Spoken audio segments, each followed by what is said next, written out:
filho de crente, isto é garantia absoluta de ir para o céu. Escute bem.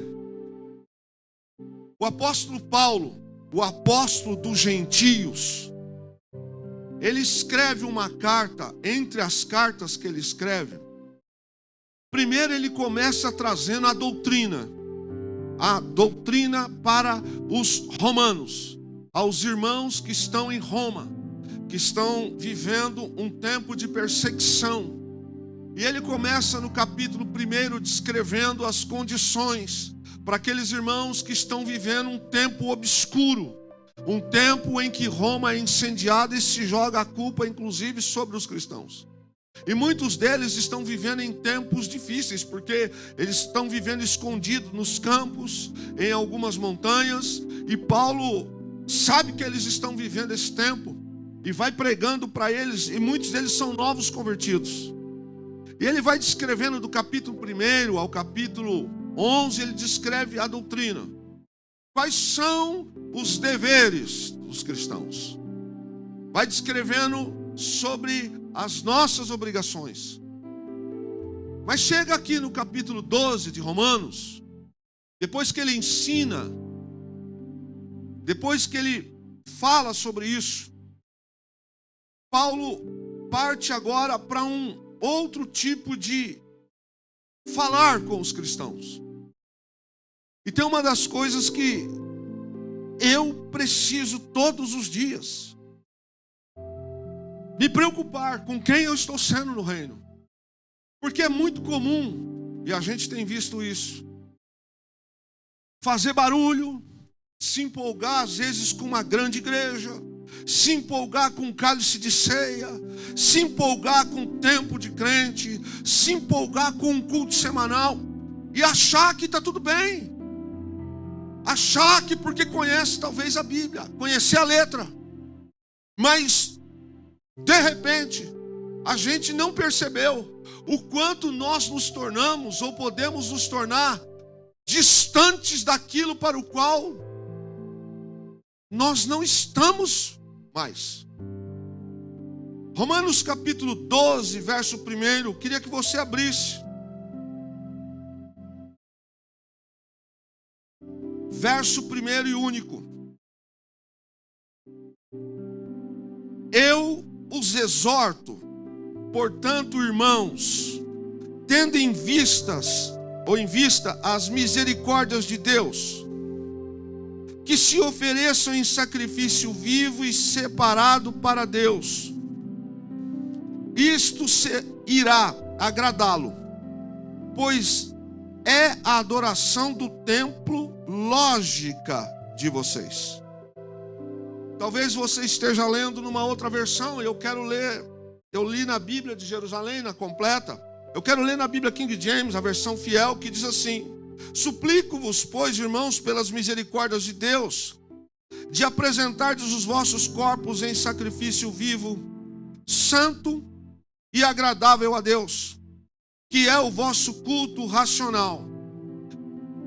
Eu gosto muito dessa tradução da Bíblia de Jerusalém, e eu releio: eu os exorto, portanto, irmãos, tendo em vista as misericórdias de Deus, que se ofereçam, ele está falando para os irmãos, que se ofereçam em sacrifício vivo.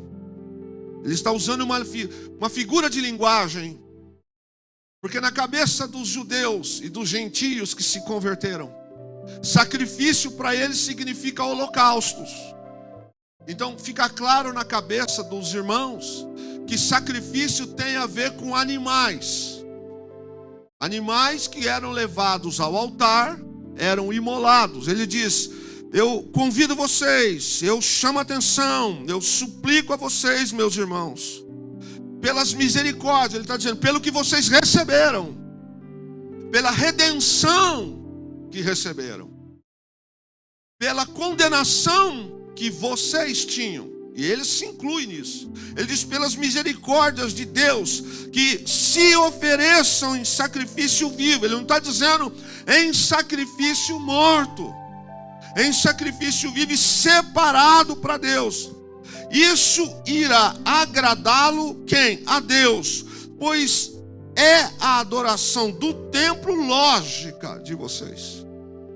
E daí é interessante porque a gente pode confundir, e de fato confunde, o fato de achar que vir à igreja, ir a um culto, estar de vez em quando num culto, carregar uma Bíblia, conhecer alguns textos bíblicos, é culto, é adoração, mas não é. Engana-se quem quer enganar, ou alguém que não quer ler, ou não quer conhecer. Porque um dos maiores teólogos que o mundo já conheceu é Satanás. Ele conhece a Bíblia melhor do que nós. Ele sabe.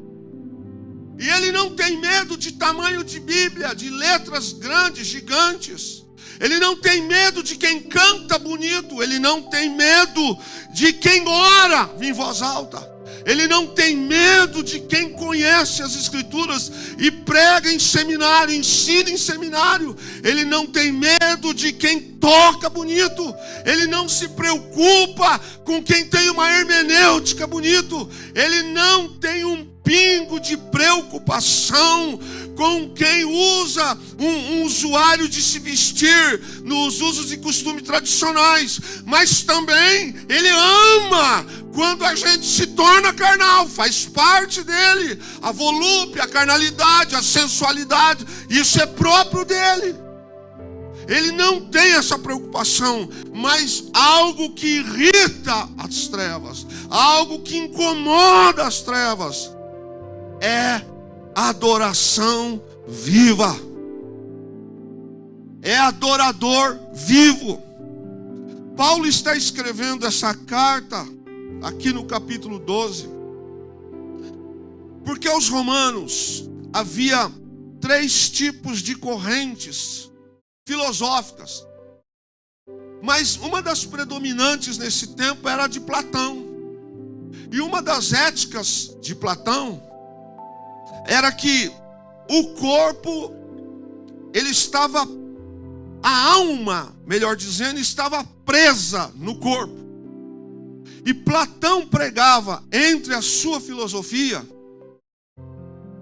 que a alma precisava ser livre e o corpo precisava viver do jeito que ele quisesse. Então essa era a cultura dos gregos naquele tempo, naquela época onde a igreja também vivia. Ou seja, você faz o que quer.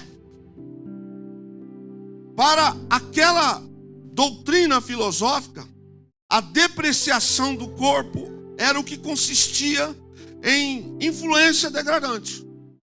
E a igreja, os crentes estavam vivendo nesse tempo. Se você fizer um parêntese ou na sua mente um paralelo, você vai começar a trazer um semelhante com os nossos dias.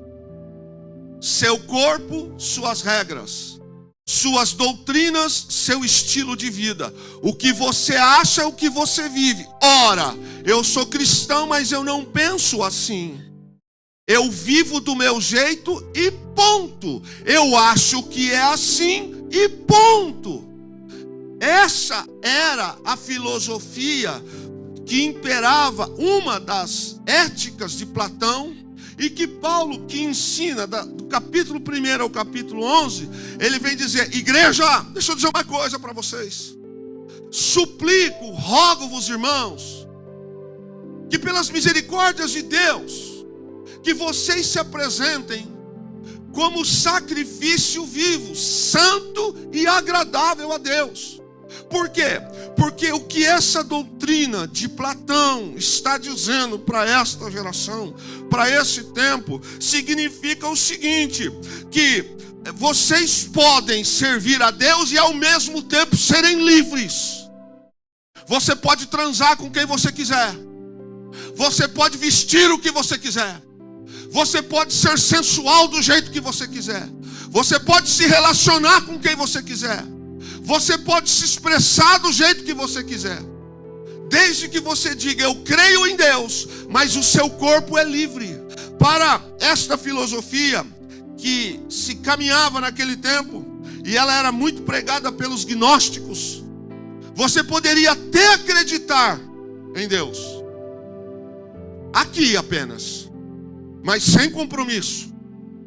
Então, você poderia até dizer que Jesus Cristo era o Filho de Deus, mas não me peça nada, não me chame para nada, porque isso não é exigido. Uma das coisas que se pregava naquele tempo pelos gregos era que o corpo tinha total liberdade para viver as paixões e desejos materiais. Fazia-se o que quisesse, era uma liberdade sexual, liberdade de fazer o que quiser, viver como quiser, sem regras, sem limite, sem princípios, fazer, viver do jeito como quiser, sem necessidade de valores, de obediência, de sacrifícios, seja livre. Por isso que Paulo, usado pelo Espírito, primeiro ele ensina, e no capítulo 12 ele vem dizer: irmãos, eu suplico para vocês, agora que vocês são salvos, que vocês conhecem, ele diz: eu rogo a vocês, não vivam como vivem este mundo. Vocês são a oferta viva. Aí ele toca em algo que mexe com a cabeça. Ao contrário do que se vivia naquela época, em que satisfação do pecado está intimamente ligado com o corpo, porque não tem jeito de pecar se não for com o corpo.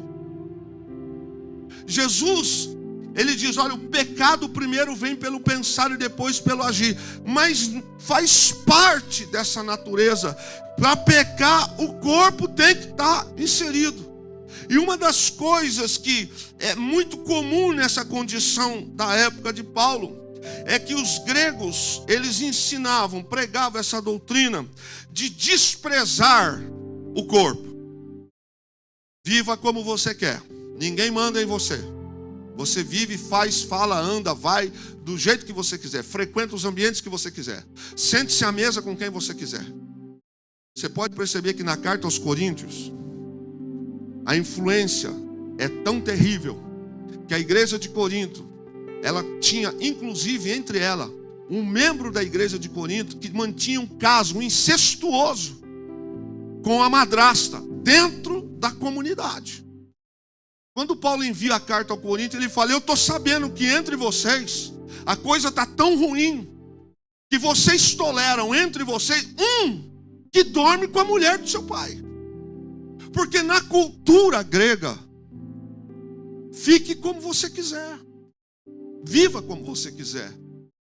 Eram as ideias da época de Platão. O seu corpo é seu, você professa a sua fé. E é nesse contexto que Paulo está dizendo: olha, meus irmãos, vocês precisam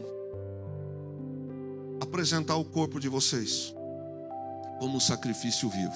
Quando ele fala de sacrifício, ele está dizendo, trazendo a memória do judeu. Lembra do Velho Testamento? Essa geração não era, mas ainda viviam aquele tempo do sacrifício.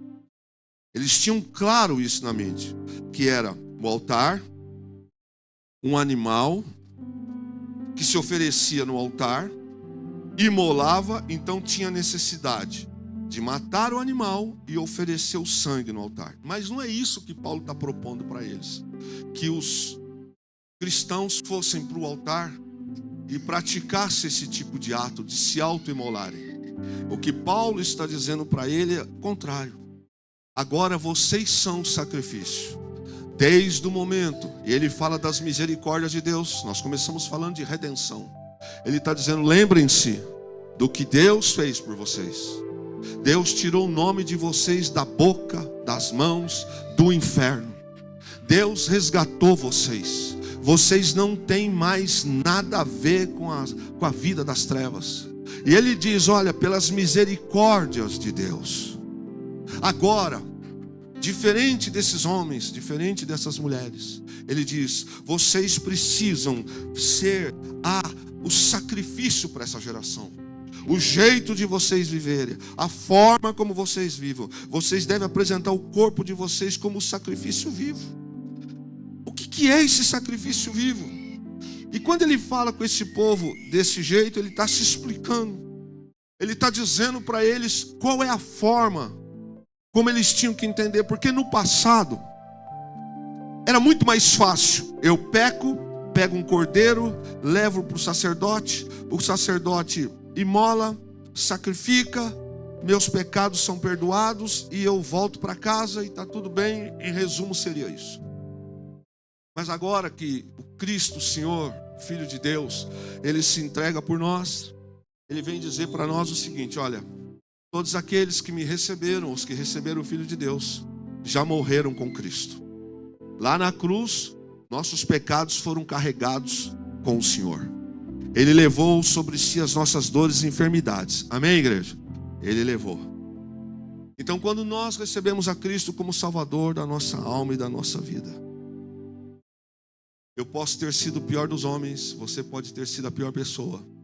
Não conta mais. Agora é nova vida. Agora é outra história. Então, que corpo é esse que Paulo está dizendo? Que apresenteis o vosso corpo como sacrifício vivo, santo e agradável a Deus. Com certeza não é o de Romanos 6. Abre a sua Bíblia em Romanos 6. Não é o corpo que está agora, esse aqui, o meu e o seu. Porque embora a gente vai querer sustentar algumas práticas da nossa vida, isso não justifica. O que Paulo está dizendo é: não insista em se justificar com algumas coisas, porque senão a gente está invalidando o sacrifício dele.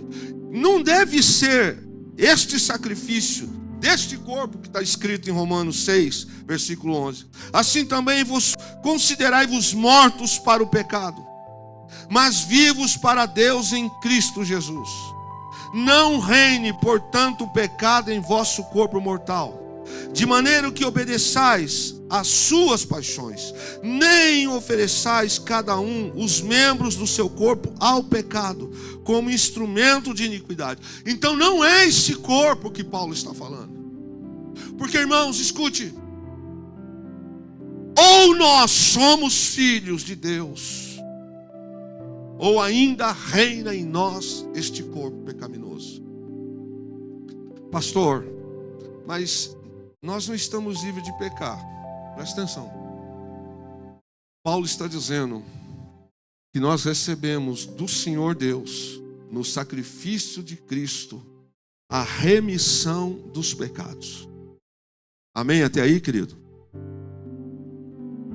Mas se eu não mudar isso aqui, meu irmão, eu vou ficar o resto da minha vida vivendo com desculpinha, vivendo com justificativa e achando que a graça é um delivery. Que Deus, qualquer coisa eu posso, por qualquer situação, me justificar. E não é esta a essência da palavra que começa na noite de hoje.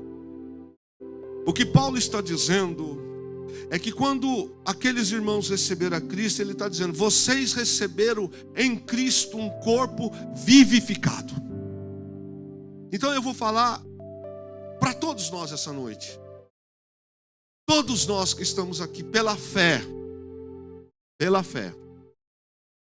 Se alguém assim não está vivendo, não é um problema da fé. Não é um problema de Jesus. Não é um problema das Escrituras. Porque já foi liberado da parte do Senhor. As Escrituras dizem assim: que todo aquele que está em Cristo é nova criatura. E Paulo diz que todos nós fomos vivificados dentre os mortos. E agora nós somos novas pessoas. Ele está dizendo: vocês agora devem se apresentar como sacrifício vivo. É nisso que o Espírito tem trabalhado em meu coração. Sacrifício vivo fala de um corpo que está vivificado, não um corpo que foi vivificado e parou, deixou de pulsar. Vivificado, aqui o vocábulo dá a ideia de algo que pulsa, de algo que ainda está vivo. Algo que está vivo, óbvio, não está morto. Vivificado significa algo que emana vida. Então ele está dizendo: apresenteis o vosso corpo como um sacrifício que pulsa vida para Deus. Então quando a gente cultua para Deus, e não é este culto que a Assembleia se reúne apenas. Isso aqui é a reunião da Assembleia dos Santos, para que a gente possa prestar um culto juntos ao Senhor. Paulo está dizendo muito mais do que isso. Ele está dizendo que a partir de agora nós precisamos entender. E ele fala de uma coisa que 2 vezes só se fala no Novo Testamento, e muita gente confunde racional com espiritual. E tem crente velho caindo nessa. O racional que fala aqui só repete na carta de Pedro e não fala mais na Bíblia. O sentido racional que se expressa em Romano fala de uma adoração que traz consigo uma conotação que para ser sentido bíblico de racional de adoração, não é se reunir, não é cantar, não é aplaudir, não é estar de vez em quando, não é deixar a Bíblia aberta num texto de vez em quando. Não é isso. Só Paulo e Pedro usam 2 vezes essa palavra com o sentido racional, no sentido literal. Outros textos não usam. O que eles estão dizendo aqui é num sentido de que expressa permanência, que expressa algo que não para. Então quando ele está dizendo: rogo-vos, pois, irmãos, que apresenteis sua vida, a sua existência, como sacrifício vivo. Ele não está falando de estar na igreja, e também não está falando de não congregar. Ele está falando: eu rogo-vos a vocês que você preste atenção no que você está vivendo, porque o sacrifício vivo para Deus é você, mas não é apenas o reunir-se, não é isso, é muito mais do que isso. Ele está dizendo da dedicação constante. Por isso ele fala sacrifício vivo. Esta é a ideia que ele fala. Este é o culto racional, não o culto apenas de se encontrar, não o culto que agrada a Deus, o culto apenas de aplaudir durante 1h30, de se encontrar. É muito mais do que isso. Ele está falando que este é o princípio que deveria ser a norma da nossa vida. A gente às vezes não vê mais algumas coisas, alguns milagres.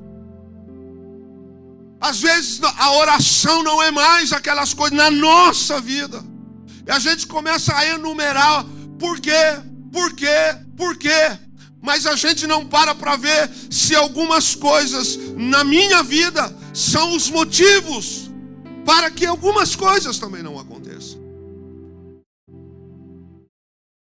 E a gente se limita a achar que o mover de Deus foi para alguns anos atrás, que aconteceu apenas com o missionário Manuel de Melo, que foi apenas com Billy Graham, ou foi apenas com alguns missionários ainda, com alguns líderes que Deus usa nas nações. E quando a gente olha para o texto, a gente percebe que o jeito que às vezes nós ou alguns estamos vivendo não está no padrão, porque Paulo diz assim: que ofereceis os vossos corpos como sacrifício vivo, repete comigo, vivo, santo e agradável. Regra número 1: morto não louva. Morto não louva. Sacrifício vivo tirou aquela questão de Velho Testamento, levar o animal, fazer o sacrifício, e estava resumido. Ele está dizendo: não, agora vocês, cada crente da atual era, cada um agora é o sacrifício. Para quem? Para o mundo. O mundo, quando olha para nós, deveria de ver em nós o sacrifício vivo. Mas aquela geração que Paulo escreve, ele está dizendo: presta atenção que essa geração está oferecendo para vocês. Porque para essa geração, tudo pode. Eles vivem no padrão deles. Eles falam, vivem, se vestem, tudo para eles. Paulo está dizendo: olha, vocês precisam entender, ou vocês precisam escolher, como é que vocês querem ser. Vocês querem ser religiosos, ou vocês querem ser sacrifício para Deus? Agora deixa eu dizer uma coisa, irmãos. Ser sacrifício para Deus é óbvio que é escolha. Sempre será escolha, sempre. Sempre nós teremos que escolher ser religioso ou ser sacrifício vivo. Porque ser religioso é muito mais comum, é mais confortável. Ser religioso não exige postura. Ser religioso não exige sacrifício. Ser religioso não exige renúncia. Ser religioso basta dizer: eu sou, e está tudo bem. Sacrifício vivo, e ele fala, mas ele dá mais duas coisas: sacrifício vivo, santo. Então, de repente, eu estou aqui, eu estou nessa terra, eu estou até congregando, mas eu estou um pouco ausente de santidade. De repente, eu estou na hora do culto, pulando, levantando mão, fazendo tudo, bacana, ninguém sabe, mas a santidade está muito longe da minha vida. As coisas que eu ando falando, as coisas que eu ando vivendo, as coisas que eu ando escrevendo, as coisas que eu ando acessando, o estilo de vida, a doutrina de vida, a filosofia de vida que eu ando, não é a filosofia da palavra. Mas eu acho que Deus está concordando, eu acho que Deus está aprovando, e eu não entendo porque que algumas coisas não estão acontecendo. Qual é a realidade do meu sacrifício? Como que a minha adoração tem subido? A gente se acostumou com um culto comum. A gente se acostumou que um vem aqui, puxa a oração. A gente se acostumou. Eu não estou falando dessa igreja só não, tá, querido? Eu estou falando da igreja no geral. A gente se acostumou com algumas coisas e daí a coisa vai. A gente se acostumou com aquela questão de que agora é isso, agora é aquilo. Então tem hora para as coisas acontecer e nós perdemos o padrão. E a gente não tem mais visão do Shekinah. A gente perdeu a visão do Shekinah. Sabe o que é Shekinah, né? Sabe o que é Shekinah ou não? Shekinah significa manifestação visível da glória de Deus. Shekinah foi aquela ação do Senhor no deserto, quando de dia a nuvem protegia Israel e de noite a coluna de fogo se manifestava, afastando toda e qualquer espécie de animal peçonhento. Nós perdemos a visão do Shekinah. Alguém vai orar, alguém vai buscar, alguém vai fazer. Perdemos a visão do Shekinah. Mas Deus tem nos levantado nos últimos dias para dizer: eu estou disposto a usar o Shekinah aqui neste lugar. Estou disposto a usar o Shekinah aonde você estiver. Deus não mudou, meu irmão. Deus não se limitou a operar no passado. Ele é o mesmo de ontem. Ele continua sendo o Deus de Moisés, mas Ele ainda é o seu Deus, é o meu Deus. Mas por alguma razão esse princípio que deveria ser o nosso, de todos os dias, nós temos isso em mente: eu sou uma oferta viva.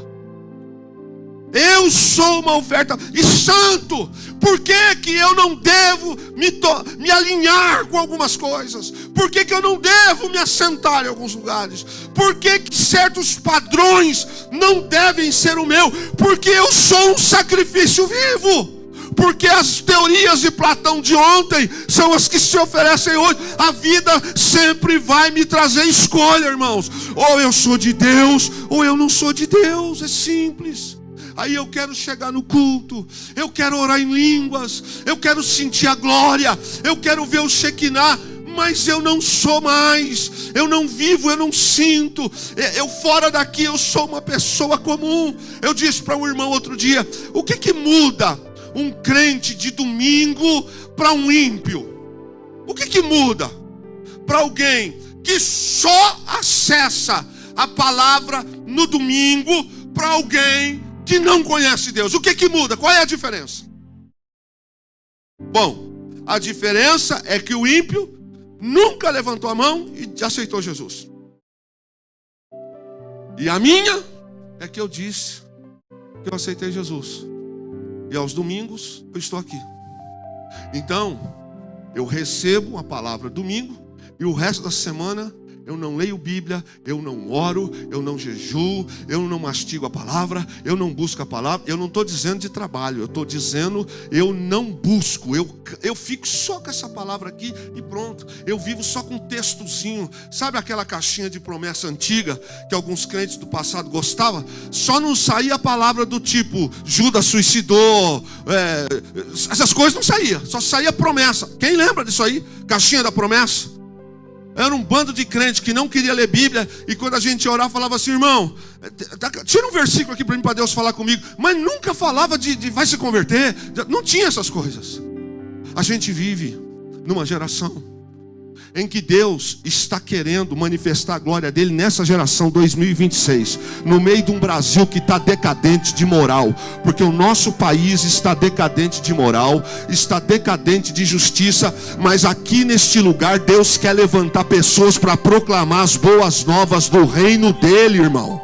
E você e eu precisamos lembrar que nós temos uma palavra de Deus. Vós sois. Paulo está escrevendo e dizendo: olha, lembre-se disso.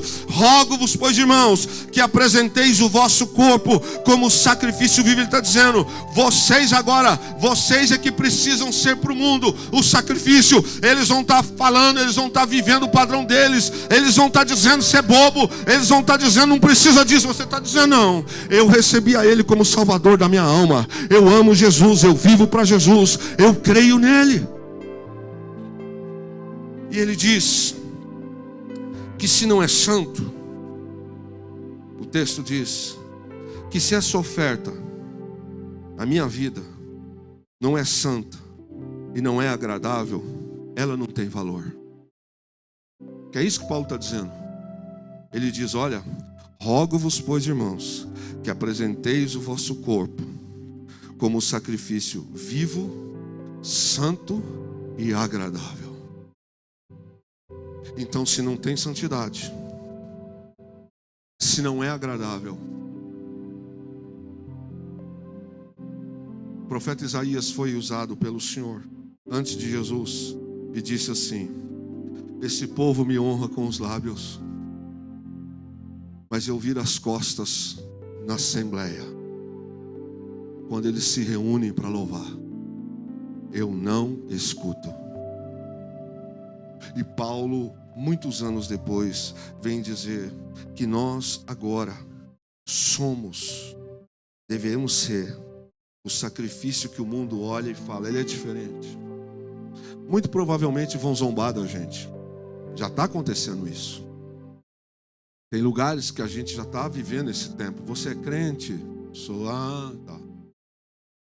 Já tem alguns lugares aqui em São José, no estado, no Brasil, e por você se declarar, a pessoa se declarar cristão, vem uma perguntinha, mas você não é daqueles não, né? Como assim daqueles? Daqueles que oram em voz alta, daqueles que não pode beber, daqueles que não pode... Tem umas coisas assim já vindo já. Sabe por quê? Porque tem alguns que fazem. Alguns que os princípios não importam mais. Mas aí a questão é, será que esse sacrifício, essa oferta viva, está fazendo sentido para Deus? E eu tenho pensado no que Deus é capaz de fazer com a gente, se a gente mudar a mente. Porque às vezes a gente cauterizou a mente, e porque cauterizou a mente, algumas coisas não estão acontecendo. Mas vão acontecer. Com quem abrir e deixar que Deus use a sua vida. Esse termo racional, ele tem a ver no sentido aqui com mente, razão e intelecto. Por isso que no texto de Romanos é a primeira, e na carta de Pedro, se não me falha a memória, a segunda carta de Pedro, é a única vez, a segunda, no Novo Testamento, que vai dizer racional com esse termo. Mente, razão e intelecto. A adoração que funciona, por isso que Paulo fala, olha, a adoração que sobe, o culto, a adoração que funciona, que Deus recebe, é aquela que é provida de mente, razão e de intelecto. Não é aquela que contraria com o mecânico e com o automático. E a gente precisa entender e definir se eu estou no automático, no mecânico, ou se eu estou vindo na minha vida, a minha adoração para Deus. Eu não estou falando apenas desse culto de assembleia que nós estamos aqui. Se a minha adoração para Deus é uma adoração que faz sentido, eu me preparo, eu busco na minha mente, eu adoro a razão para adorar o Senhor. Se eu me dedico, eu busco ao Senhor, ou se minha fé começou a ser uma fé gerada no automático, sabe como é que é? Venho por vir, faço por fazer. Eu não tenho mais paixão pelas coisas, eu não busco mais, eu passei a ter em contraste com a razão, em contraste com uma mente, em contraste com o intelecto, eu passei a ser um cristão mecânico e um cristão automático.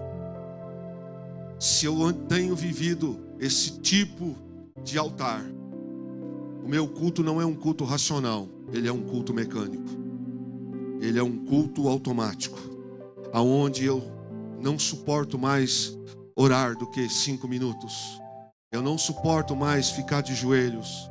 Eu não consigo mais ler a Bíblia. Faz algum tempo que eu não leio mais a Bíblia.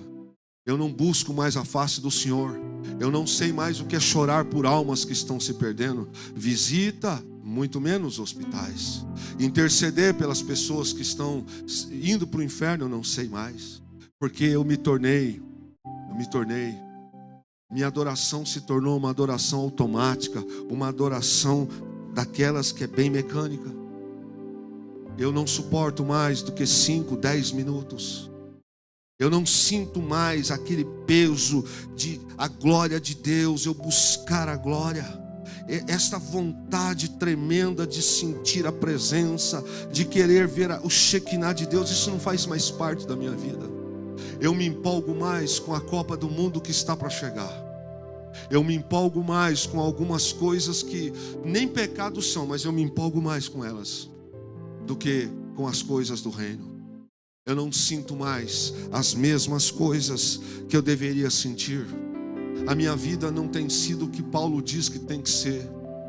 Ele diz, eu suplico-vos, irmãos de Roma, que apresenteis a vossa vida como sacrifício vivo. Vivo é algo que está em constante movimento. O seu filho, uma criança, quando ela está crescendo, você percebe que o sapato que ela usa hoje, daqui a um mês, é fato, ele não serve mais nela.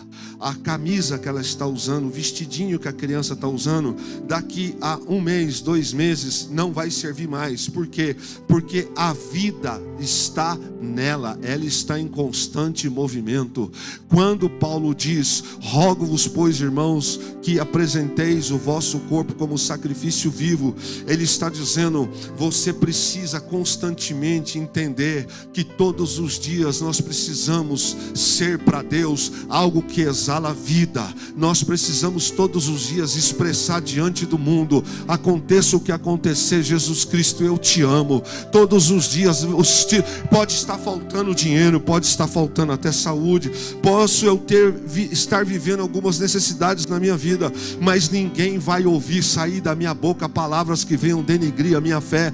Ele diz: sacrifício vivo. Vivo é algo que está em constante movimento. Quando você vai em Jerusalém, se você olhar na televisão e você olha no muro de lamentação, você vai ver os judeus ortodoxos assim diante do muro de lamentação. Aquilo representa para eles: eu estou fazendo oração, porque o meu Deus é um Deus de movimento. Eles têm o ritual deles. Sabe, querido, Paulo está dizendo que vivo é algo que está em movimento. A nossa vida, eu posso estar vivendo coisas que eu não queria viver, eu posso estar passando coisas que eu não queria passar, mas diante do mundo, diante dos homens, apesar da pressão que o mundo faz, apesar do mundo estar dizendo que o casamento é uma tragédia, apesar do mundo estar forçando e dizendo é normal trair, apesar do mundo estar dizendo que é normal algumas pessoas dizendo ser crente, viver algumas coisas, eu continuo dizendo: não, a Bíblia diz que isso não presta, a Bíblia diz que isso não está certo. Eu continuo dizendo: eu creio na palavra, eu vivo pela palavra, a Bíblia é o que me baliza, eu sigo por esse caminho. Mas você é ridículo, você está fora da moda, você está fora dessa situação. Mas a Bíblia diz que eu creio em Jesus Cristo, Ele vai voltar, Ele vai buscar a sua igreja. Olha, você está perdendo o seu tempo porque você está vivendo assim. Não, a Bíblia diz que a igreja precisa orar e vigiar, porque o Filho do Homem vai voltar, virá como um ladrão, num abrir e fechar de olhos. Eu preciso estar vivendo esse tempo. A minha vida precisa ser todos os dias. Eu não preciso de um culto apenas para estar prestando adoração. Meu irmão, a gente sai de casa no trânsito, a gente vai no mercado, a gente vai na rua, a gente precisa lembrar: aonde eu estiver, a minha adoração precisa estar imbuída de mente, de intelecto e de razão. Mas deixa eu te dizer uma coisa, vamos lembrar agora de um culto, vamos trazer a nossa reunião agora para esse momento. Se a gente todos os dias, quando a gente levanta, eu não sei, irmãos, às vezes eu olho para mim, eu sempre comento isso com Fernanda, às vezes eu olho para a história de vida, eu olho para algumas coisas que passamos e eu falo: meu Deus, se Deus não fosse na nossa vida, a gente já teria morrido, a gente já estava internado no hospital de louco. Se Deus não fosse na minha vida, irmãos, eu já teria feito coisas que não estaria mais aqui, porque angústia existe, depressão existe. Tem dias em que Satanás fala: hoje eu vou matar ele, só não mata, porque o Senhor dá ordem aos teus anjos para nos guardar.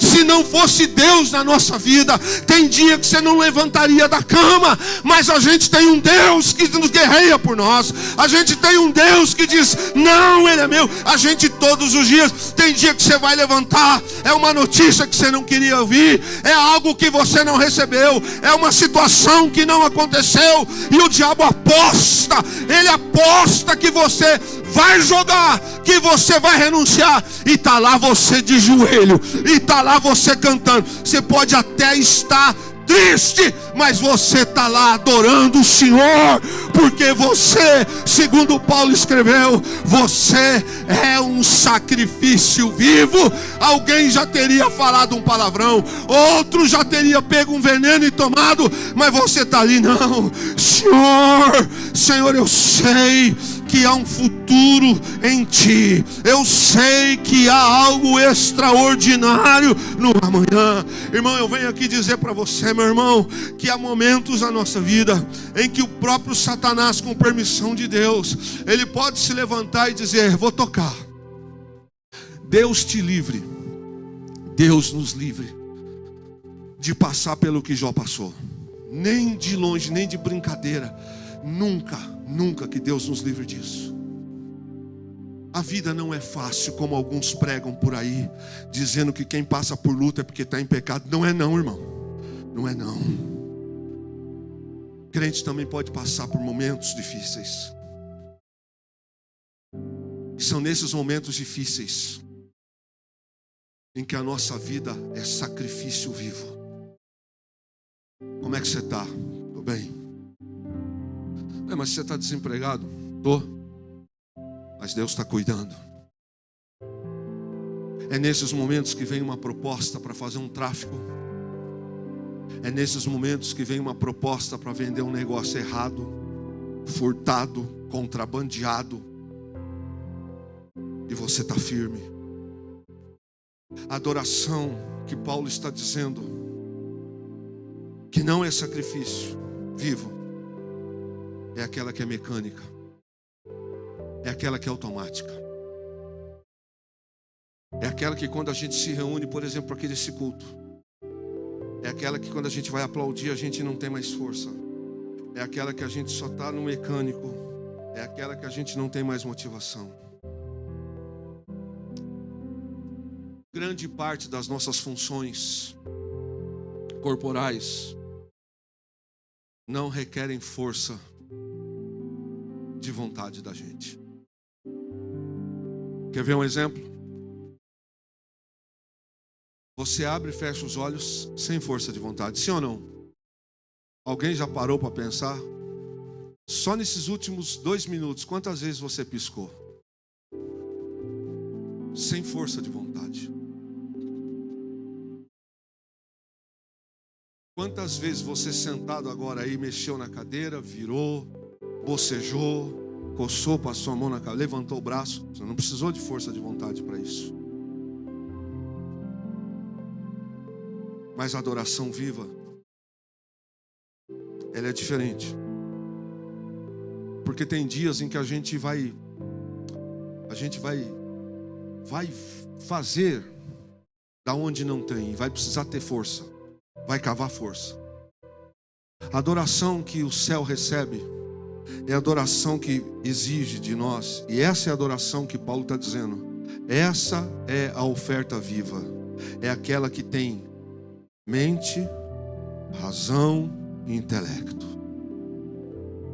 É aquela que eu movo as circunstâncias. Esse tipo de oferta que eu vou no automático, que eu vou no mecânico, perdeu a razão. Perdeu a essência, perdeu a credibilidade. Aquela que eu faço por fazer, eu canto por cantar, venho quando dá, faço sem sacrifício. Essa adoração não é a adoração da oferta viva. Essa é aquela adoração do Velho Testamento. Pecou, trouxe o cordeiro, sacrifica, põe a mão sobre ele, matou, volta para lá. Paulo está dizendo para os irmãos daquela geração que o culto racional é o culto que exige mente, razão e intelecto. É aquela que a gente sabe que a gente põe a alma, põe o espírito e põe o corpo no negócio. Não interessa se eu vou chegar 1 hora, 2 horas, mas eu vou. Não interessa se eu vou ter carne no almoço, se eu vou ter um suco gelado, mas eu vou continuar adorando o Senhor, eu vou me preparar e eu vou fazer. É aquela que eu não estou vendo você, você não está vendo, mas o Espírito está vendo e os demônios também estão vendo. A adoração viva é aquela que quando os irmãos de Roma eram pressionados pelos cidadãos que viviam aquele estilo de vida que nós também somos hoje. Talvez algumas pessoas aqui não receberam ainda esse tipo de pressão, mas está chegando. Está chegando. Nós ainda não estamos pagando o preço de sermos demitidos do serviço por causa da fé, mas está chegando. Chegará o tempo que alguns, até dizendo-se da fé, vão negar a fé e vão dizer: se você não fizer, eu vou ter que demitir você. É nessa hora que a oferta viva vai se manifestar. Eu queria fechar com você sobre isso para a gente caminhar para a semana que vem.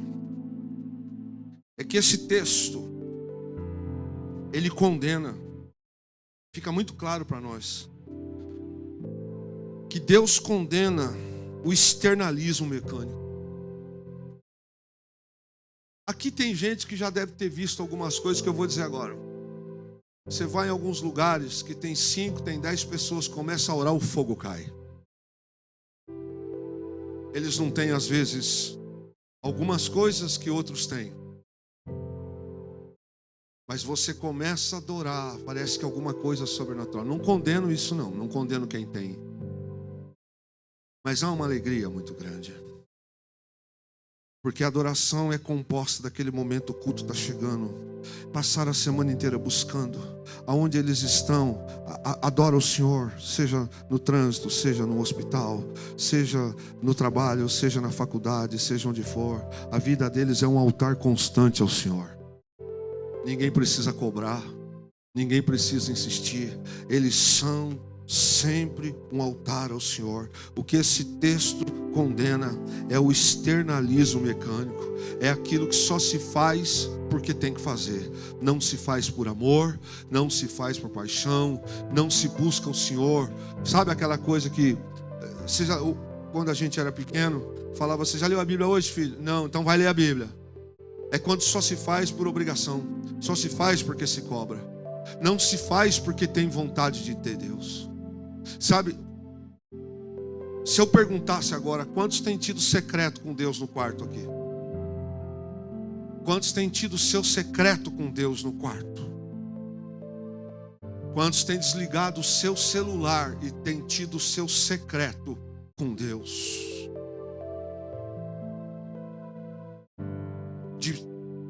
Preciso sentir a presença. Aquela coisa de você estar ali e o ambiente ser tomado pela presença. Você não vê, mas você sente o impacto da presença. É isso, querido. O Shekinah de Deus começa a se manifestar. Não é por um culto apenas. Não é por um momento de louvor. Não é por uma oração forte. Não é por um culto que acontece. Paulo está dizendo para aqueles irmãos e dizendo para ele: rogo-vos, irmãos. Acabei de ensinar vocês. Ele vem dizendo: eu suplico a vocês que vocês agora apresentem os vossos corpos, a vida de vocês, como sacrifício vivo. E essa versão da Bíblia de Jerusalém, ela é fantástica, porque ela fala de um jeito muito fácil de se entender. Eu os exorto, portanto, irmãos, tendo em vista as misericórdias de Deus, que se ofereçam em sacrifício vivo e separado para Deus. Isso irá agradá-lo, pois é a adoração do templo lógica de vocês. Em outras palavras, querido, é isso que faz a diferença da manifestação de oferta viva. Às vezes a gente fica esperando de um pregador, de um momento do culto, para que alguém faça alguma coisa, ponha a mão e que alguma coisa aconteça, mas é muito mais do que isso. O sacrifício vivo começa com a gente. É todos os dias, é todos os instantes. O que o texto fica claro e condena é o externalismo mecânico. Sabe como é que é? É aquela coisa que só acontece, só tem aleluia, só tem glória a Deus, quando a gente fica assim para a igreja: dá glória, igreja, fala, igreja, é o momento, igreja. Irmãos, até que ponto isso funciona? Até que ponto isso é autêntico? Até que ponto isso é real? Eu preciso estimular você para você glorificar, para você fazer. Se eu passei a semana inteira na frente de uma TV, a semana inteira eu não li a Bíblia, a semana inteira eu estava longe de Deus, aí você acha que num culto aqui a coisa vai acontecer? Não vai. O irmão do meu lado, ele pode glorificar, ele pode ser cheio, mas eu não sou. O máximo que pode acontecer é eu virar um papagaio gospel, ficar fazendo coisas. Mas quando eu olho para um texto como esse, eu fico preocupado, porque as igrejas estão cheias. Se você sair aqui em São José, eu fiquei assustado. Tem mais de 800 templos, mas São José não muda. O Brasil, nas estatísticas, está apontado como um país que o evangélico está crescendo, mas a corrupção domina. As coisas estão cada vez pior, então não faz diferença. O que faz diferença é o sal ser sal, a luz ser luz. É a gente estar e dizer: eu não vou, eu não participo, em mim você não toca, eu sou filha de Deus, eu sou filho de Deus. Esse dinheiro eu não quero. Você vai perder a chance da sua vida. Deus é mais na minha vida. Paulo diz: você precisa entender, o culto que agrada a Deus é o culto em que você coloca-se como o sacrifício vivo, que é santo e que é agradável. É aquele que incomoda, é aquele que, por que esse cara está fazendo isso? É aquele que você está vivendo o que está passando, mas você continua sendo o mesmo crente. Eu não estou falando de tradicionalismo, eu não estou falando de preconceito, eu não estou falando de coisas do passado, eu estou falando de ser santo, agradável e vivo. A ideia de vivo aqui é alguma coisa que exala, alguma coisa que se comunica. Quem está vivo produz, amém? Vivo produz. Que tipo de sacrifício sou eu que não produzo? A ideia do texto que está falando, a qualificação que dá aqui é algo que está em movimento. Quando a minha oferta já está morta, eu retrocedo para algo do Velho Testamento. Mas o que Paulo está dizendo é: vocês são o sacrifício vivo. E eu queria encerrar com você lembrando da redenção. Quantos aqui essa noite têm consciência da redenção? Quantos têm? Quantos têm, irmão? Consciência da redenção? Você sabe o que é redenção? Aquilo que a gente falou? Porque nenhum de nós pode dizer quando é que a gente pode partir. Nenhum de nós. Quantos têm consciência do que é redenção? Porque se a gente tiver consciência de redenção, a gente não brinca de servir a Cristo. A gente passa a tratar a Jesus Cristo com preciosidade. Pode nos faltar tudo na vida, só não pode faltar Jesus Cristo na nossa vida. Ele é o principal. Esta é uma das maiores verdades que nós precisamos guardar em nosso coração. Nosso culto a Deus é aceito quando os nossos corpos se caracterizam por devoção consciente. Quantas pessoas entram e saem da igreja, dormem, não sabem da mensagem, não desejam nada, não prestam atenção em nada, entra ano, sai ano, não vive nada, não tem novidade de vida. Tem alguma coisa errada. Tem alguma coisa errada. Se a Bíblia diz que nós deveríamos de ser sacrifício vivo, santo e agradável, eu preciso ver que tipo de adoração eu tenho sido para Deus. Qual é a adoração que eu tenho sido para Deus? Deus tem se agradado com a minha adoração? Por que Deus não pode fazer coisas que Ele ainda não fez? E a semana que vem, você entenderá algumas coisas pelas quais a gente precisou caminhar pelo verso primeiro. Eu não tenho dúvidas que Deus tem coisas para fazer com alguns de nós, com esta casa, que Ele nunca fez nenhuma igreja com alguns homens.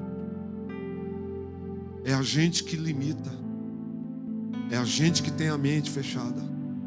Deus tem tesouros espirituais, coisas que outros ainda não fizeram e não viveram, mas depende da gente, depende do abrir o coração, depende da disponibilidade da gente. Nunca se esqueça disso, meu irmão. Já pensou a gente aplaudir o Senhor por aplaudir? Dar um glória a Deus por dar, cantar por cantar, estar por estar, e Deus olhando do céu. Imagine Deus olhando do céu, e a gente falar coisas que a gente fala até por costume. Vamos dar uma salva de palmas para Jesus. Imagine como que Deus olha isso, como que isso se torna enfadoso, enfadonho para Deus. Imagine como algumas coisas para Deus se tornam difíceis de ver. Reclamar para vir para o culto, deixar para alinhar as coisas em cima do horário.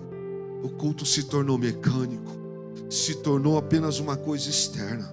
Não há mais aqui mente, intelecto, não há mais vontade. Eu não tenho mais paixão, eu não tenho mais desejo, eu não sinto mais. Eu até canto, eu até toco, eu até mexo, eu até faço, mas há muito tempo que eu não sei mais o que é ser visitado pelo Espírito Santo. Entende o que eu estou falando, querido? Ser visitado pelo Espírito Santo. Às vezes o Espírito Santo passou aqui do meu lado, tocou na irmã ali, tocou no irmão aqui, mas eu não fui tocado, porque eu estava preocupado com algumas coisas. E Paulo diz para os irmãos de Roma: os corpos de vocês precisam ser templo do Espírito Santo. Irmãos, se o nosso corpo não for templo do Espírito Santo, esquece. Essa história de que Deus não está preocupado com o nosso corpo é uma das grandes mentiras que o diabo pode ter inventado. O nosso corpo precisa sim ser templo do Espírito Santo. Aqui no culto, fora do culto, no trabalho, na academia, na escola, na faculdade, ao se deitar, ao se levantar, a gente precisa se lembrar que nós somos parte do corpo de Cristo e que o Espírito de Deus, ele não é um negócio que ele passa por aqui e vai embora. Não, nós precisamos, devemos ser templo do Espírito Santo, entendeu, igreja? Templo do Espírito Santo. Quem é templo do Espírito Santo não abre espaço para Satanás entrar, não abre espaço para outra coisa entrar. Nós somos templo do Espírito Santo. Por isso que Paulo diz: olha, suplico que você apresente o seu corpo como sacrifício vivo. Vivo é algo que não está morto. Então, meu irmão, a gente precisa reverter esse jogo. Deus quer manifestar o Shekinah dele nesta geração, nesse tempo. Se você não está vendo paralítico andar, pode acontecer de paralítico andar, coisas que a gente não viu, mas se Deus não quiser fazer só o mover desse lugar, as coisas podem. A Bíblia diz, meu irmão, onde tiver 2 ou 3 pessoas reunidas no nome dele, ele aí está. É questão da gente estar no mesmo espírito. O que esse texto condena é um externismo, o externalismo. Eu estou, vou embora, acabou, tudo bem. Domingo que vem eu estou aqui, ou quarta-feira eu estou aqui, e está tudo bem, está tudo certo. E essa palavra fica, não gostei, gostei, tá bom, não tá, é, não é, e passa o que passa. Meu irmão, a gente corre um risco de perder essa semana a chance da nossa vida de mudar a história, de mudar o jeito. Deixa eu te fazer uma pergunta aqui, meu irmão. Sinceridade. Quantos têm jejuado e orado por salvação de almas?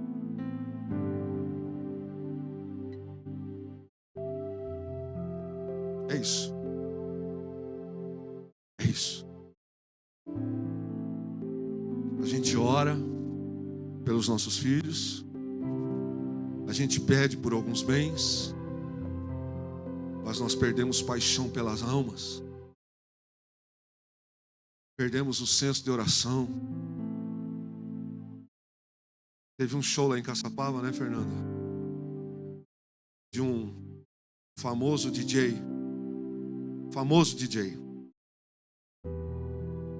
Se tiver curiosidade, procura na internet. Teve mais gente no show do DJ esse final de semana do que a população de Caçapava inteira.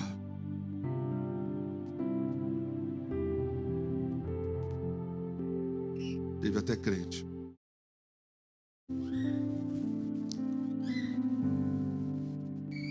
Deus, escute bem, irmãos, porque às vezes isso realmente não vai trazer alguns glórias.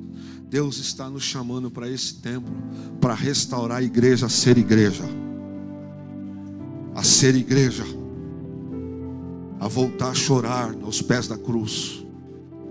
Não interessa, Deus está nos chamando para voltar a ser igreja, a amar, ser igreja. Voltar a ser igreja, carta viva diante dos homens, sacrifício vivo, santo e agradável. A adoração que Deus recebe é aquela que tem mente, razão e intelecto. Fique em pé em nome de Jesus. Convido você, meu irmão,